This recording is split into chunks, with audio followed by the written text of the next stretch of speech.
Welcome to Chillin' 101. We hope this video helps. In this video, I will show you how to replace the battery on your VW Tiguan key.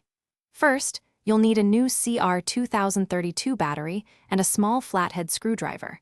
Make sure you have a clean, well-lit area to work in.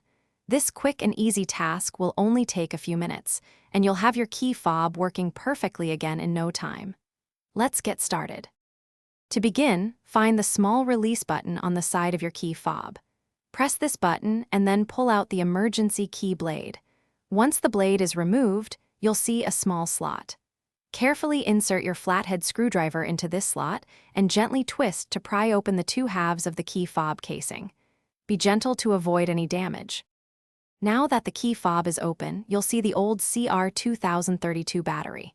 Before you remove it, take a quick mental note of its orientation, specifically which side is facing up. Gently pry out the old battery. Then, take your new CR2032 battery and insert it into the compartment, ensuring the positive side, usually marked with a plus sign, is facing upwards, just like the old one. With the new battery in place, carefully align the two halves of your key fob and snap them back together until they are securely closed.